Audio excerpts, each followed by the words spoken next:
Good morning, good afternoon to everyone, depending on where you're calling from in today. My name is Cesar Del Valle. Use he, him pronouns. I'm Director of Partnerships here at Candid. It is my pleasure to welcome you to today's webinar, The Nonprofit Experience, Insights on Demographic Data Collection. Today, we'll be highlighting key insights and takeaways from a 6-month research project that was led by Kelly Brown at Viewpoint Consulting. We also have the pleasure of being joined by Nikki Chopra Richardson, Associate Director of TO Arts based out of California. Throughout today's conversation, please feel free to drop any questions into the Q&A, and our team will do their best to answer them live. We do also plan on allocating time at the end of this session for more live Q&A. And our team will also be dropping in a host of resources throughout the conversation and the discussion, ideally to complement that which is being discussed. We hope you all will find this useful and additive. Before diving into the research, however, we did want to focus on the evolution of the Demographics via Candid initiative and the road that led us to this research project. So nearly to the day 4 years ago, the country was gripped by the murder of George Floyd, the sad recurring reminder of the countless murders of far too many souls that were taken too soon and unjustly. It's nearly impossible to recount how much has transpired over these last 4 years, but back then it was a moment of awakening and reckoning for many of us. Within the social sector, the philanthropy sector particularly, funders really responded by desiring more visibility into the diversity makeup of their grantee community to inform racial equity pledges they were making at the time, or at minimum, to inform conversations around transparency and representation. As the data partner for many grant makers, Candid was approached and we were asked if we could provide demographic data on their grantees. At the same time, as a nonprofit ourselves, we experienced just how this desire manifested in what we saw as a survey burden. We received more than 100 unique demographic surveys in 2021 alone. Every survey with a small tweak to a question or an answer field meant that we needed to go back and resurvey our entire staff. So we thought to ourselves, of course, there must be a better way. As we were receiving these surveys, we also saw that funders that, frankly, we admire and we respect were asking us questions such as tallying our entire staff to 100% male-female binary, in essence, making any non-binary colleagues obsolete. So we saw that there was potentially a role for us to play in supporting the sector with standardized questions and answers, contributing towards best practices, and supporting the field with free and publicly available data that is centralized and standardized. In 2022, we began working with Viewpoint Consulting to revise our demographic taxonomy. Kelly and her team went through a thorough review of countless surveys, looking at census data and literature, and ultimately provided us with recommendations on how to best update our demographic questions and answer fields. To begin with, I want to be clear on what we mean when we say demographic data. For today, we're specifically speaking about the demographic makeup of an organization and not that of populations served. Currently, we are collecting race, ethnicity, sexual orientation, and disability status, and we do so for the CEO, the board, the senior staff, and the entire staff. All of this data lives on the Candid GuideStar platform. This way, we began to leverage the already built infrastructure there. Continue along, and in 2023, we officially launched the Demographics via Candid initiative. As we like to say, we have so much love for demographic data, we officially launched on February 14th. We began making investments into field building and thought leadership while also recognizing an inherent challenge that this data represents. We released blogs speaking about why defining BIPOC-led is much harder than you actually think, and another on quantifying and measuring any set definition of BIPOC comes with its own unique challenges. As the demographics initiative evolved, we wanted to ensure we employed a user-centric approach, principally a nonprofit-centric approach. We sought to ensure we were responsive to feedback and building solutions informed by the field. We also wanted to ensure the demographic data we collected was seen as a public good. This data never lived behind a paywall. We never wanted to have it even live behind a sign-up wall. We made investments into public dashboards alongside the Tableau Foundation, and to this day, any actor, any social sector actor or beyond, can request free access to our entire demographic data set. In the summer of 2023, we heard from our grant-making partners that it was great we were making this data publicly available, but that it would be much better if it was flowing into their grants management system, as that's where they were already doing their due diligence. With this feedback, our team got to work, and a few months later, we launched a free demographics API. We now have that technically integrated with the bulk of grants management system providers. This is just one example of how this initiative aims to be user-informed. As the initiative continues to unfold, we have also made investments into ensuring those who access this data know how best to make meaning of the data. My colleagues will share in the chat, as they have been already with the resources, an excellent blog by our team that spotlights a research manual we released a few months back and the many ways to access this data for anyone interested.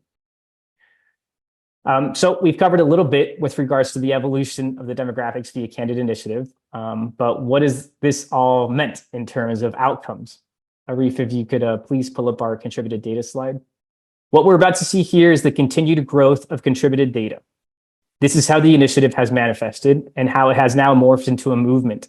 This continuous contribution of data of nearly 70,000 organizations now is due in large part to the efforts of our over 150 formal partners and our many allies that collectively support this work. As we continue to invest into the evolution of the initiative, a critical component will always be the need to understand the nonprofit experience and center your voice. With that, I would like to turn to Kelly Brown and discuss what this has looked like in practice. Kelly, if you'd please turn on your camera to join us. As you do so, I very briefly wanted to also mention how Candid has been leveraging this data. Most recently, we published the most comprehensive report on the state of diversity within the US nonprofit sector. We'll share a link in the report. We'll share a link in the chat of the report. Frankly, this report is incredible, and I would recommend anyone joining us today to read it. This data allows us to take a deep and objective look at how representative the nonprofit sector truly is and begin to understand where there may be some disparities in representation and potentially even some inequities. Hi, Kelly. Hi. I'd like to start speaking about you for a bit before we dive into the research. So perhaps you can just start by sharing a little bit more about yourself and your work, please. Sure. Well, thanks, Caesar and Candid, my longtime friends. I often say I knew Candid before it was Candid, through many iterations and work in the field of philanthropy, which in my sense is over 30 years as a consultant, as program officers, program director. So very much familiar with and wedded to and grounded and supported by the nonprofit, what I call the social sector field, and am committed to strengthening it through a lot of the work that I do. But much of the work that I've been engaged in, particularly in the past, I would say 10 to 15 years, has been focusing on strengthening the whole social sector, but philanthropy in particular, with better data and better data systems. I was the director of the D5 Coalition, which was a national effort to strengthen foundations, specifically through an engagement of diversity, equity, and inclusion, both in their policies, practices, funding, leadership, what have you. And in the context of that, we really began to realize that we couldn't answer a lot of the questions that the initiative was charged with without good data. And that was where we meaning Viewpoint and I personally sort of leaned into how can the sector strengthen its own awareness and knowledge and sense of its impact with better data across the board, but it's specifically demographic data, because if you don't know who you're serving or who you are along certain parameters, it's difficult to really understand your impact. So that's a bit about my background, and in my consulting role, I've worked with a number of partners, and most recently, as you mentioned, with Candid,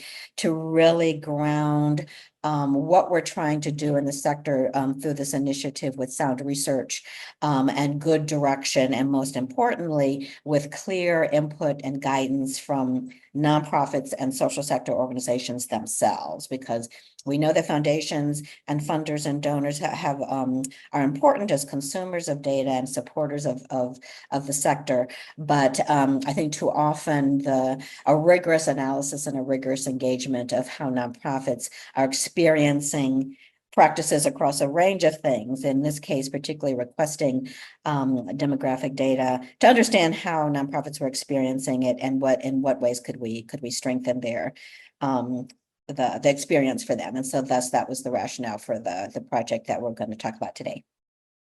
And I think we've all benefited from that rigor that we've seen. So thank you for that. And, before diving into the research that you just alluded to and the subsequent findings, I began by sharing a little bit about the origin and the evolution of the demographics via Candid initiative. And so I wanted to stay a bit zoomed out and begin by asking you, in your opinion, you know, you're beginning to touch on this, but like, why are we talking about demographic data today? And if you could just speak to its importance and its relevance, particularly within the philanthropic and nonprofit sector, please. Sure. Yeah, well, it's interesting because I feel like through, again, a lot of my career sort of engaging demographic data in my spare time. I'm also a grad student and a sociologist where demographic data and these parameters are just de rigueur variables. They're aspects and data points and information that pretty much every sector really engages and understands because they know that it matters to how people experience the world and how people experience interventions. And so it's, I think, where I'm sort of committed and recognized as I moved through this sector was that this field, again, the philanthropy specifically and the social sector in general, really hadn't really engaged collecting and engaging sound demographic data in a way that could inform its work more substantively. That, how many languages do you need to translate your materials in? Do you have the human resources and the staffing capacity to engage changing demographics in your areas? Are the messages around climate change working on different populations? All of those things that relate to how good our work is relates to understanding who people are. And that's really what demographic data is. Demographic data is often framed, as I mentioned, as diversity data in it with a sense to define our workplaces and leadership reflecting the demographics. Are they inclusive? Are they equitable? And those are all extremely important things because, as you referred to earlier, sometimes that data can reveal inequities and disparities. But I guess it's important to understand why it's important to bring the social sector into alignment with the other sectors, just really about how understanding who you are and who you're serving really helps you just be better at what you're doing. I love that. Thank you, Kelly. I know that you always bring both rigor as a researcher and the objectivity as a researcher, and it's all through the lens of trying to create, again, improvements for this sector, not necessarily it going in one direction or another. But again, we can't really track progress in any way unless we have some sound data to pull from. Sure. So with that, I appreciate it. I wanted to begin talking about the research project a little bit and just start from the beginning as far as in your words, we shared a little bit about the evolution of the initiative, but how would you describe the principal objectives of the project at the onset of it? Right. Well, I think at the onset, again, because we had been working in partnership for, not only with Candid, but with also a number of foundations, really trying to, again, sort of build a foundation for strengthening what I call the data ecosystem or entity to address some of the technical issues and barriers with respect to collecting and sharing demographic data or data in general on the fragmentation, what have you. But what we really sort of realized was that essentially Candid is a vehicle for getting data from one place into others or a lot of other places. And I felt like we were getting good information from consumers of the data, but we were not getting real sound data from with the people who are sharing the data, giving the data, collecting the data, and then putting it into the portal. What was that experience like? And so again, we had anecdotal things. We had, surveyed maybe a handful of one foundation's grantees or what have you. We've gotten kind of off the cuff feedback, but we really felt it was important to do a rigorous national study that really looked at a cross section of nonprofits across issue area, geography, revenue size, really trying to get a sample size from the whole Candid's whole database that we could query to understand how were nonprofits of all types or a range of types really experiencing engaging this portal. And we focus the inquiry, as you know, on on the Candid interface, specifically with their interface with demographic data, to understand what were the motivations for sharing or not, and the barriers to not sharing. What was the interface like? How easy? What sorts of supports were needed to make it easier? What motivations were underlying people or inhibiting people? And so that was the substance of kind of what we conducted the research on. Thanks, Kelly. You started to speak a little bit about the breadth and the depth of the organizations that we were engaging, the manner in which you were thinking about a national representative sample. So there was a tremendous amount of intentionality that you and your team had from the outset. Could you just share a little bit more about the methodologies employed when you kicked off? Like, are we talking qualitative, quantitative? What did that look like, please? Sure. Well, we sort of started with Candid's whole database, which is pretty much in many cases all 990 producing entities, and we sort of worked with you to sort of clean it, to focus in on active organizations above a certain sort of thresholds, organizations that had contact information, obviously, because we couldn't engage them if we couldn't contact them, and it left us with a sample of about 20,000 nonprofits, which is where we started, in a clean sense of like, these are the nonprofits that are sort of actively engaged in the field, and where we can reasonably expect to engage them and get some responses. So that's how we started the sample, and then we organized it so that we had good coverage, again, across the parameters I mentioned, across geography. So not just looking at the coast, not just looking at big cities, across issue areas, because again, we know a lot of not only organizational capacities fluctuate across different kinds of issues, from environment to arts to health to education, what have you. And then also revenue size, so that we were sure that we were getting not only larger organizations or engaging not only larger organizations, but across that spectrum, and the small ones.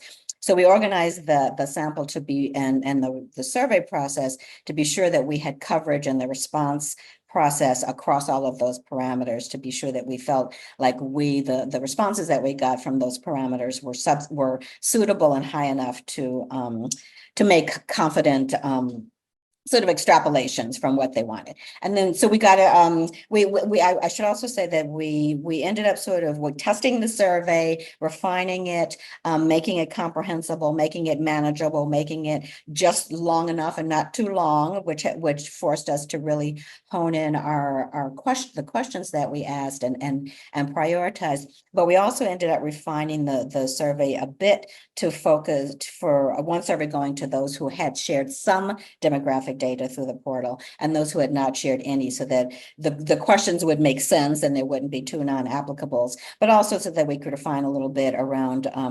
those two groups. And so we got response rates overall of about 9%, higher for those who had shared data, a little bit lower for those who have, but a response rate that we felt, given the general climate, was something that we could move forward on in terms of getting input. We supplemented the survey responses also with 16 one-on-one interviews, again, divided in half by individuals, organizations that had shared some data and organizations that had not shared any, just to go a little bit deeper on what were the potential barriers, what supports people needed, and in particular, whether or not there were specific kinds of concerns, like concerns around privacy and what have you, that people had with respect to this data, so that we could get a better understanding of if that was real, because we knew that a lot of folks thought that was think that was an issue, and we really wanted to test that. So that was kind of the process. It was a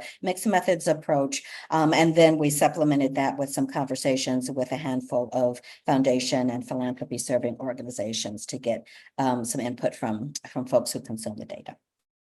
I think clearly we could have a longer session on just the efficacy behind surveys and all that goes into it. And even listening to you speak, I was seeing the weeks and the months go by as we landed on exactly how to execute upon that. As we begin now to discuss the findings themselves, I did want to highlight that you did recently write a blog on these findings. So Arif, if you could please share that blog, since I believe many of the attendees would appreciate reading in a little bit more detail about the findings and the methodology that you just described. So let's dive into some of those insights. Arif, if you could please pull up the first slide. So love to begin with some of the data that you shared here. which, what were the top reasons for nonprofits to share their demographic data from what you uncovered and from what this slide is sharing? Right. Well, for those who were sharing data, the overwhelming motivation for folks to share that data was to meet the minimum requirements for securing a seal.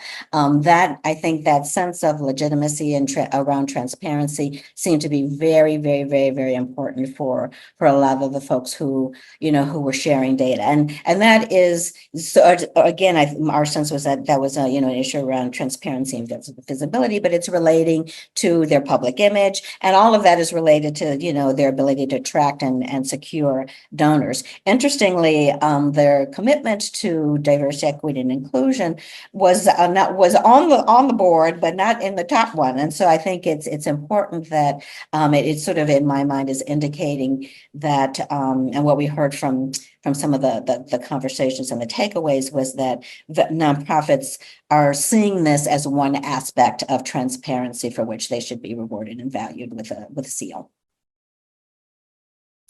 Thanks, Kelly.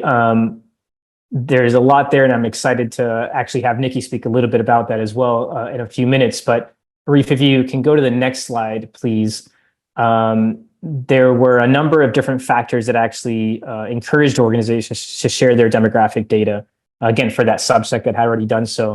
I don't know if you could please speak to this slide. Sure. And so we queried around folks, and this I think was a question that was particularly aimed at folks who were not sharing, which, by the way, it's important to note, again, I think we may mention in the blog, is that for those who were not sharing demographic data, the overwhelming reason that they weren't was because they didn't know they weren't. In other words, there wasn't awareness that aspect wasn't complete. And then we queried folks who were not sharing data and were aware that they were not sharing, and they had some concerns we'll get to in the next slide. But this slide sort of was trying to get at what would encourage people to start sharing, and clearly a better understanding of the visibility, which relates even to the data sharers, is if sharing this data will get me more face time or more visibility for funders, donors, and supporters. There was also this a sense from folks in this group around a better understanding of how generally someone would benefit or organization would benefit from sharing this information or these demographics or this piece of data, and installation of how the data would be used by consumers of it. And this is something that we really try and echo again with consumers of this data on the other end, is that really explaining why this data is important, what they're going to do with this information, similar to what they do with their budget information, their outcome information, their impact information. How is this kind of data used in their process and decision making? I think that's a key point that I definitely want to double click on in a second, but sorry, you're about to say. No, please continue.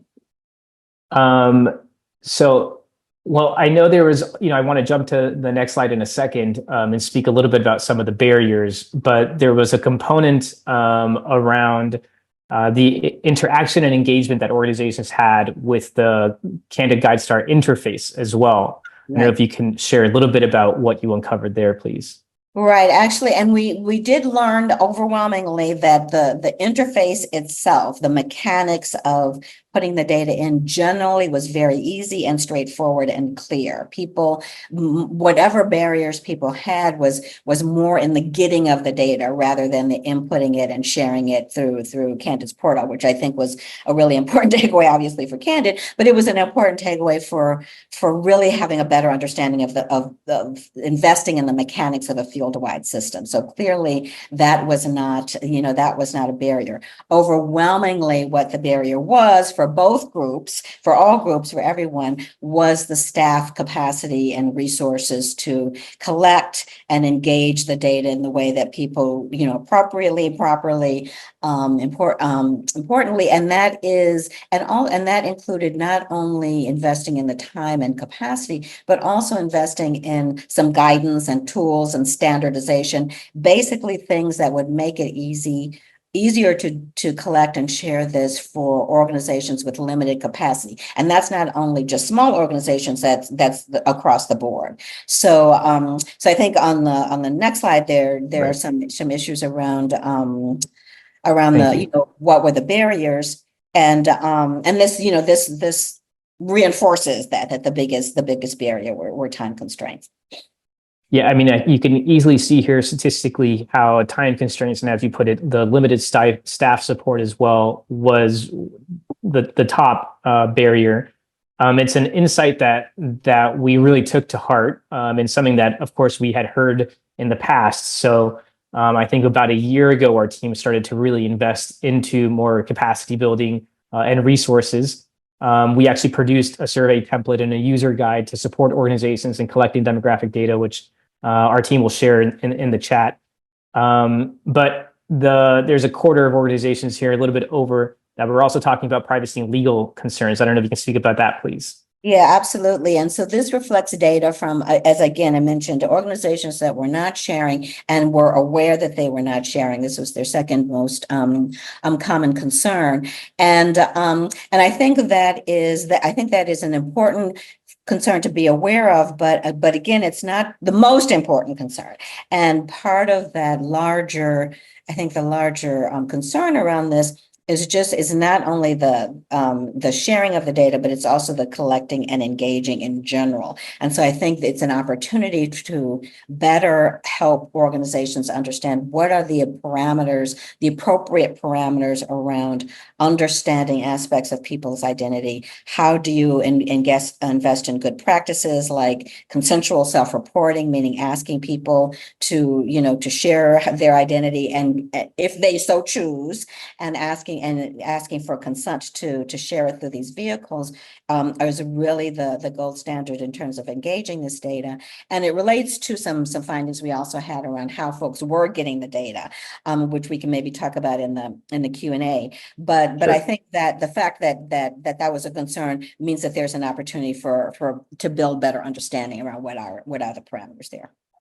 Yeah, it was helpful to hear that privacy perhaps wasn't the number one concern, but that doesn't necessarily make us complacent in it. I'm sure you and many of those on today's call aren't going to be shocked to hear that. Candid has been hearing the concern around privacy for some time. And so on our end, at least first and foremost, we want to ensure that demographic data that is contributed is being shared willingly, to your point on consent and best practices. But we are also looking into product modifications that will allow for greater agency for each individual nonprofit. And we're looking at product modifications that will allow organizations to actually control who sees their demographic data and who does not. And we'll be releasing new product features to begin to address some of these concerns in the coming quarters. And one thing, can I just say one last thing before maybe you transition to Nikki, hopefully, is that I think overall what we took away, and from that first slide around the overwhelming rationale for sharing this information, is nonprofits sort of see Candid as a vehicle for transparency and visibility. And so people see it as a way to share information, not hide information. And so again, I think while demographics may have some certain elements around that people have to pay attention to, which happens at the front end on how you get the data and what you get consent to share, I think generally people felt like these are the things that are on my Candid profile are things that I want people to see, and that it's important to see. People want to be seen, and some people don't want to be seen, and individuals need to have the option to choose that. But I think that is one of the biggest takeaways that I think we got from this effort, is how can we support nonprofit organizations and making it easy, feasible, non-burdensome to share who they are, what they do, with as many people as possible. So I have one last kind of quick question. You did mention that you looked into the methods employed by organizations that were collecting this information.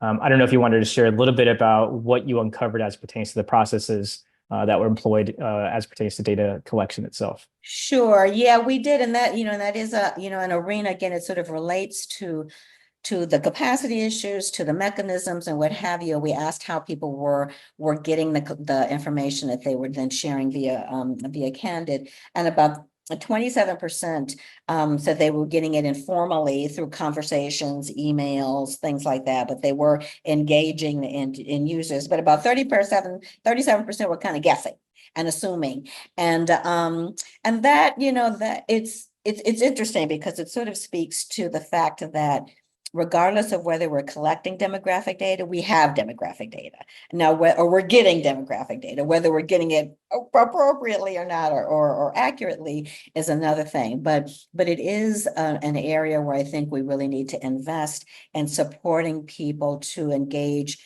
who people are, how they and how we engage them as respectively as possible. But that doesn't necessarily mean hiding, and it doesn't necessarily mean ignoring who they are. And so building the capacities and the competencies to engage identity and be transparent about that more respectfully is what I think should really be a good purpose. Because if the data isn't accurate, then why are you asking?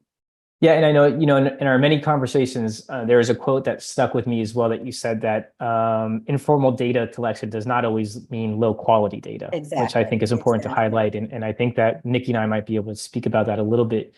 You did mention again the importance of contextualization, the role that predominantly grant makers have, and I think some questions have come in the chat already in the Q&A about this. That it's important for those that are requesting this information to invest into explaining clearly why they're doing so, how it'll be utilized, etc. And so we did want to just share a couple of examples because we think that many foundations are doing this quite well. First example I'll ask Arif if you can please share in the chat is the Packard Foundation. They publish a blog every year. They have a page on their site that's public and freely available where they share more about the diversity makeup of their grantee community. And I love this as an example, not just because it's modeling transparency, but it really it is an invitation for accountability as well to their constituents. The second example we'll share, because I don't want it to seem like only large institutional private foundations have the means to be able to do this, is the Sewell Foundation, which is up in Maine, which is a big trust-based philanthropy funder. It's another one of Candid's demographics via Candid partners. The page that they've put together is really direct grantee communication, speaking to why they're collecting this. And what I love about this one is that they themselves are modeling, they're sharing, well, here's the demographic data of our team, of our board. And if we're going to be requesting this, we want to make sure that we're employing the same behavior. The last page that I'll just quickly have Arif shares from the Community Foundation of Kalamazoo. And in this page, it's just fantastic because Kalamazoo is not only sharing why they're collecting it, how they plan to use it, but they've laid out a host of different resources. I think you made it abundantly clear, Kelly, as to the importance to support organizations as they're collecting this information as they plan to contribute it. So I think this has been, I don't know, fascinating for myself at least. I did want to turn over to Nikki to hear a little bit more directly from an organization that actually took part in the research. So Nikki, I'd invite you to, thank you, turn on your camera. Welcome, pleasure to see you, to have you join us. Very similar to how we started the conversation with Kelly, Nikki. Well, first, I know you're traveling today. You're actually speaking at a conference later today. I think you're really embodying the nonprofit lifestyle of wearing a gazillion hats at a time. So thank you very much for joining us. So perhaps we could start again with yourself, and if you could share a little bit more about your work and TO Arts, please. Sure. Thank you so much for inviting me to be here. TO Arts is a nonprofit partner of a regional venue of the Bank of America Performing Arts Center in Thousand Oaks, California. It's a public-private partnership with the city of Thousand Oaks, where we are the in-house presenter of a public venue, as well as the fundraising partner, and do a lot of work in the community for arts and arts exposure and arts education for the youth in particular. Thank you. And, I know that I'd say I think if I recall correctly, you're about a $2 million budget organization. Yeah. I recall you mentioned that you have about a 10-person board by design. Yes. And so, there's one thing that you mentioned in one of our conversations that I loved, and I'd appreciate if you can expand upon. And you said, one, that just DEI in general is deeply ingrained in the arts. And I believe you said something to the effect that the arts are a great equalizer. Could you share a little bit more about what you meant by that? Sure. I mean, we're a performing arts venue, but it doesn't really matter if you're a performing arts presenter or you support visual arts, which we do as well. The person that you're standing next to or sitting next to, they may not look like you or not have the same socioeconomic background as you, but you're there consuming the same art and appreciating the same art. And at least in that moment, all differences could be set aside. And I feel like there's no other sector or industry that does that as well as we do. I love that. Thank you. I appreciate that. You've also mentioned a little bit as to how you and in council and in dialogue with the board have taken very intentional measures to be purposeful of the types of performances that you actually put on and that you show, with one of the objectives being to actually diversify your audience. Yeah. Why has that been an intention, and what does that look like in practice? So our venue is about 30 years old. Can you hear me clearly? I just want to make sure. So our venue is about 30 years old this year. And, our community started off as a bedroom community. People retired to our area. And so quite typically at the time, the audiences tended to be older Caucasian people, with means. And this discussion, I think, predates my time with this organization as well. But I think it is this particular board of directors in the last 7 years, and without going into too much history, our organization is the result of a merger of two large, long-standing arts organizations. So we are 7 years old in this version, but have a history of 22 20-year-old organizations with us.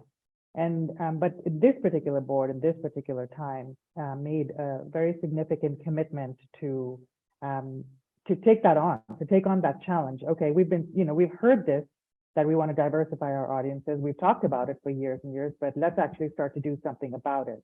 And so to that effect, starting right around the time, I think in 2020, as you alluded to the murder of George Floyd, and then everybody was sort of awakening to this idea. Okay, we're thinking this way, but we don't have anything articulated or codified.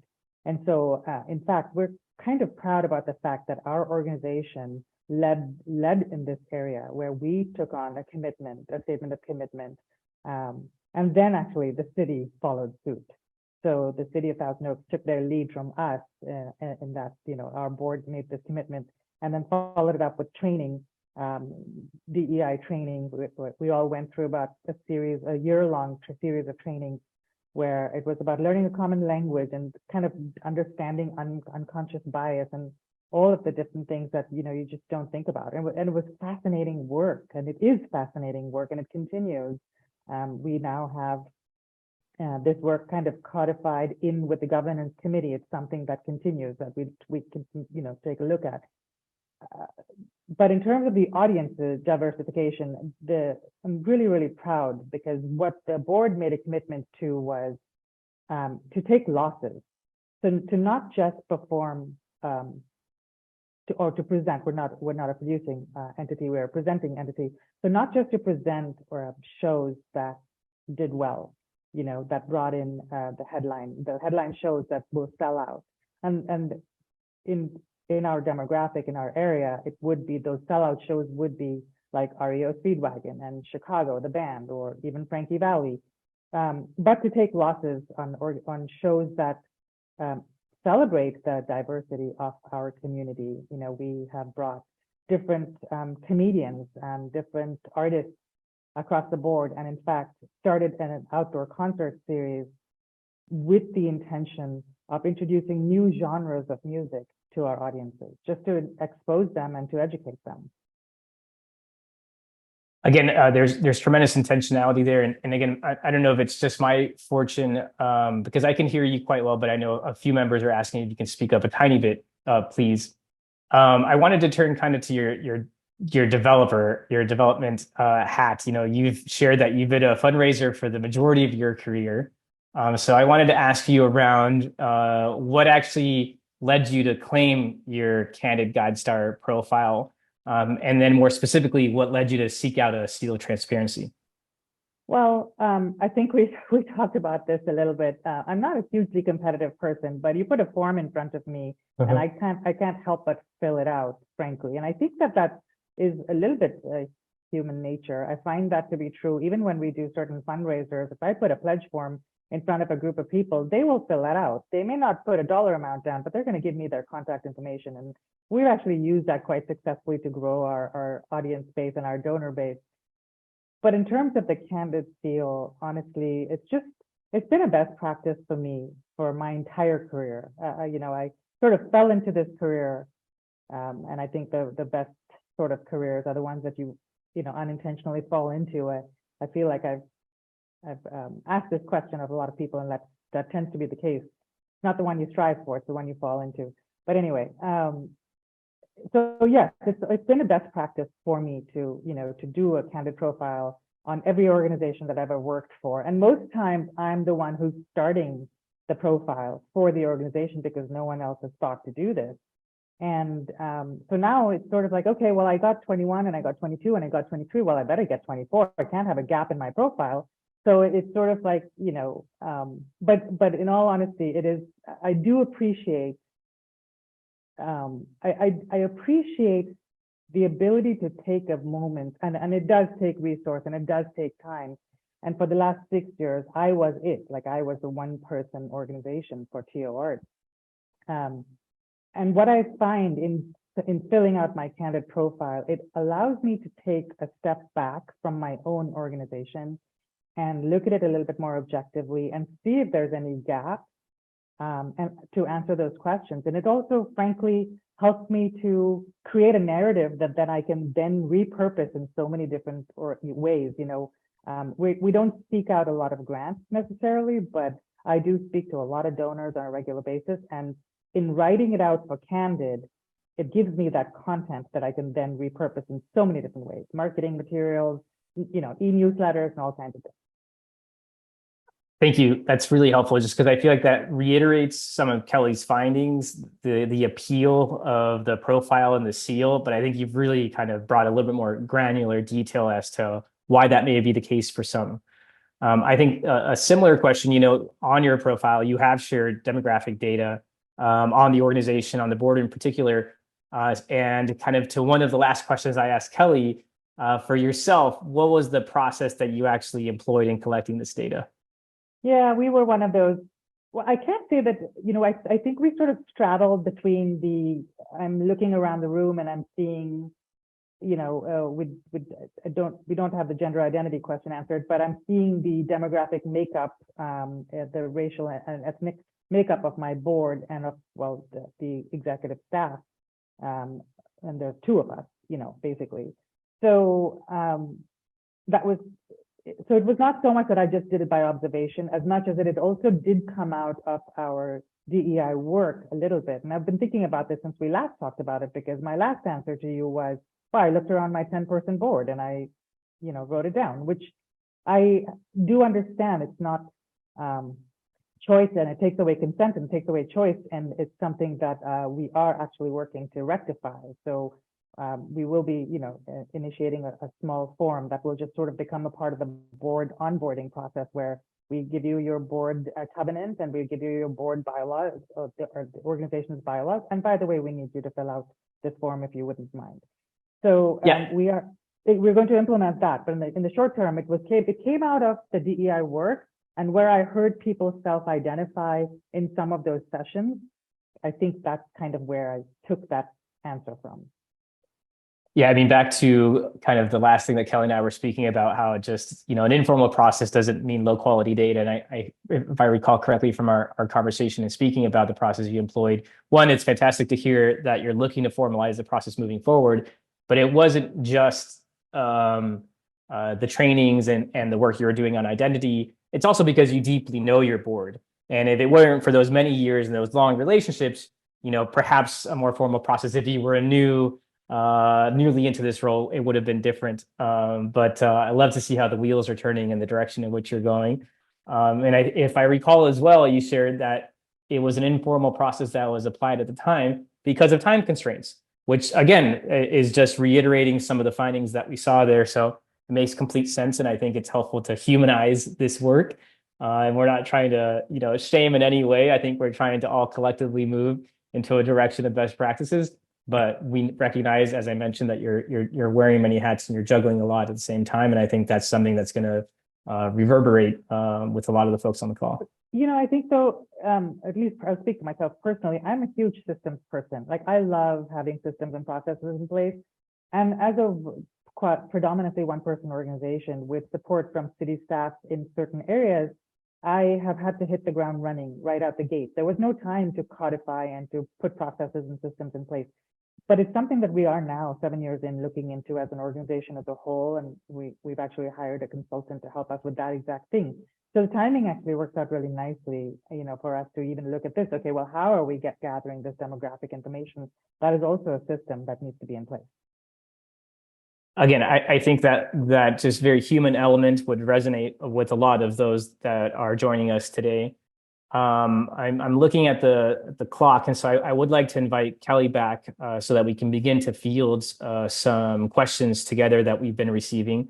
As you're joining us back here, Kelly, are there any closing thoughts, Nikki, that you'd like to share just on how you engage with this data, tips or advice for others that are perhaps just, not even at the stage in their journey as far as where you are at? Well, actually, I would say that, we are also a funder source. We fund arts organizations. We fund elementary schools for arts projects and arts education in the classroom.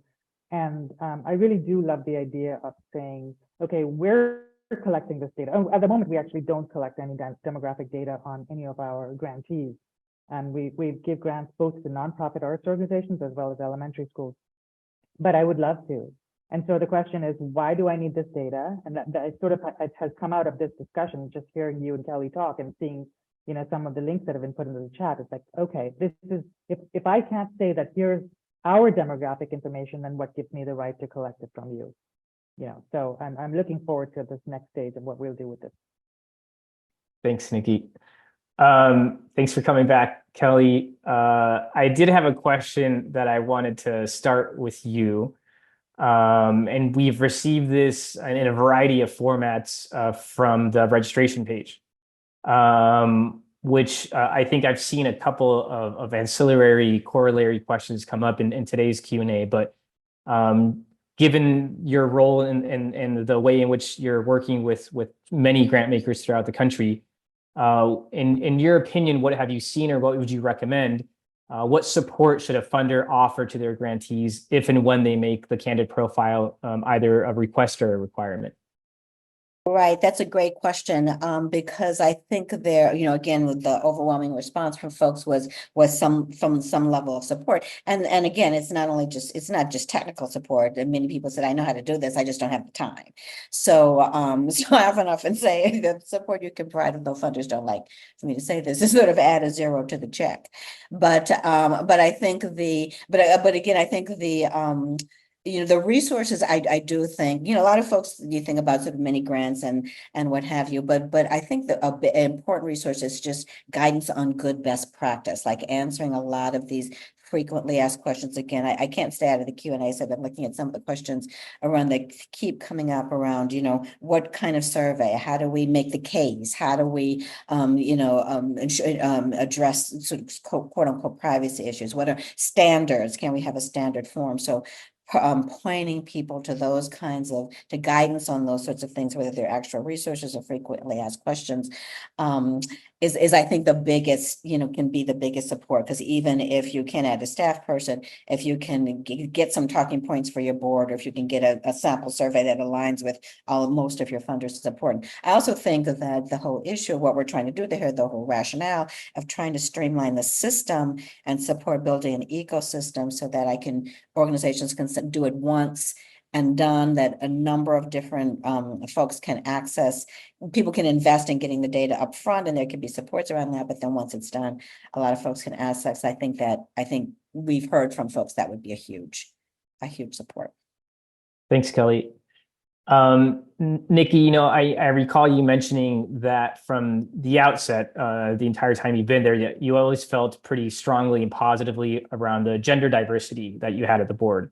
And we had a question come in that I wonder if you could just share your thoughts or your opinion, which was, what are your thoughts on how organizations can actually use this data to build the organization or to shape the future strategy of an organization, the demographic data in particular?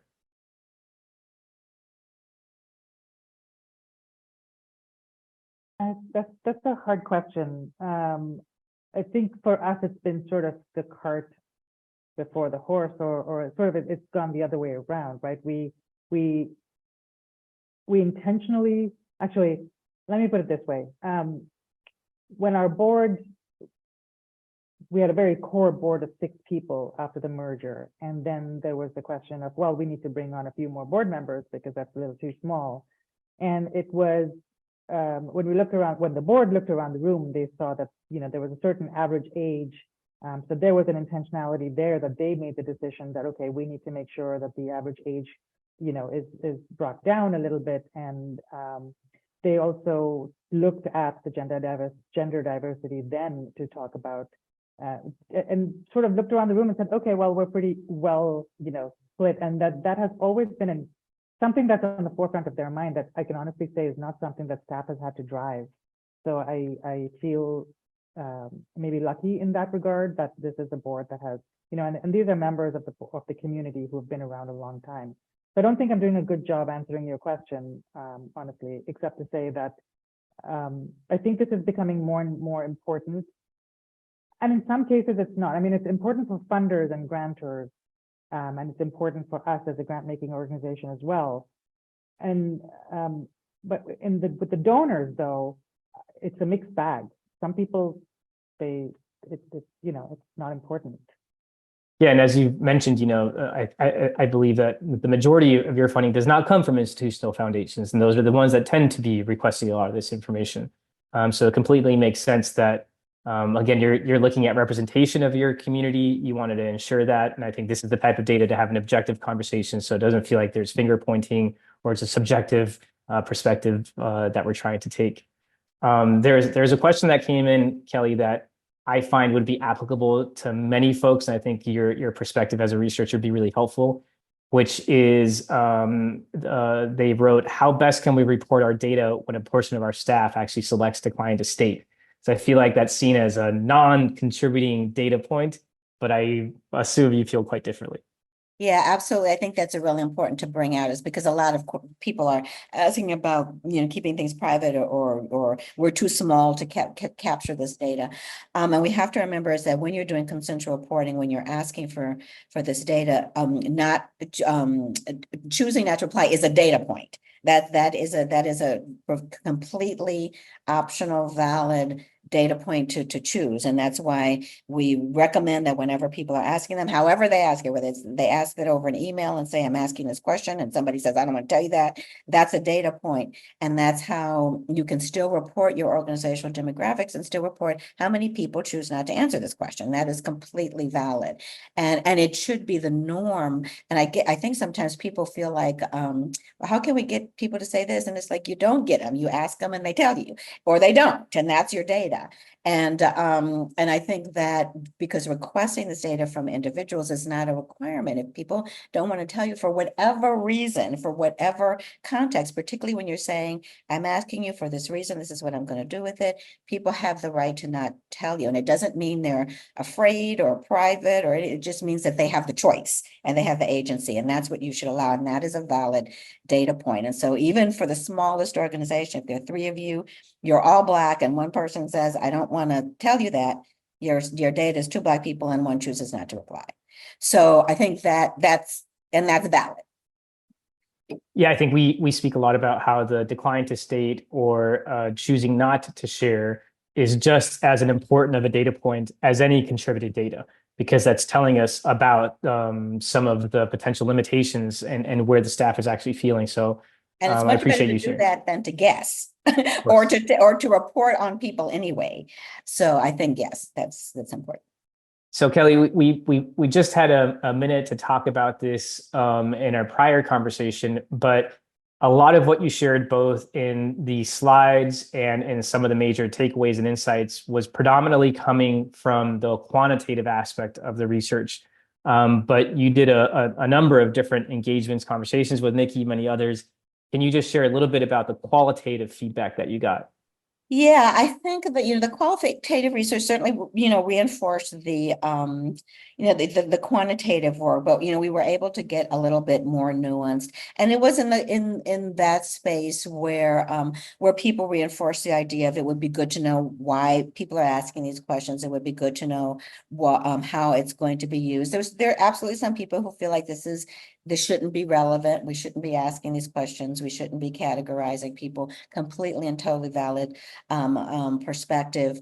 And a lot of more of wanting the ability to contextualize the data a little bit more. In other words, to not just check boxes or give numbers, but to have a space to kind of say, this is a larger, more nuanced sense of who we are, what this data means. And I really think that, Candid should consider how to capture that, because it's not only responding to a need, it's responding to a reality, because nobody is just a bunch of numbers across 4 parameters. Every setting is a complex setting. And so I think the degree to which people are, wanting to get a feel for that, or have an opportunity to give their data, their demographic data, some flavor, was really strengthened from some of the qualitative stuff. So I'm mindful of time, and we have a few dozen questions in the Q&A. Based out of consent and privacy, we won't necessarily reach back out to you. But if anyone would like to reach out to us directly, please feel free to email us at partnerships@candid.org. We're happy to relay that either to Kelly or to Nikki, and they can respond. I know there's some questions for you, Nikki, on like what was the survey that you actually used or that you're thinking about using. Some interesting questions from a researcher perspective, Kelly, around your sociology background, the integration, utility value, and leveraging of AI. Yes. The complexity of using the terms such as Caucasian, et cetera, et cetera. So Absolutely. if anyone would like to follow up, please reach out to us directly. But I am, again, mindful of time. And I just wanted to begin by thanking both Nikki and Kelly for joining us today. Nikki, especially considering that you're on the road. As we've shared, one of the key learnings coming out of your research, Kelly, was the desire from nonprofits to have additional support. And for any grant maker or foundation that is joining us today, we definitely have a warm-hearted invitation for you to join the Demographics via Candid initiative, to sign on as a partner. You can go to candid.org/DVC to read a little bit more. Or similarly, again, you can see how you can contact us there at partnerships@candid.org. And again, lastly, as I've mentioned throughout today's conversation, we do want to ensure that we are centering the user voice in everything we do and everything we build. As such, your feedback is very important to us. So a survey will appear after the webinar closes. We would appreciate it if you would be able to take a couple of minutes and provide us with your thoughts on today's session. So with that, thank you all very much. It's been a pleasure spending time with everyone today. Have a great rest of your day.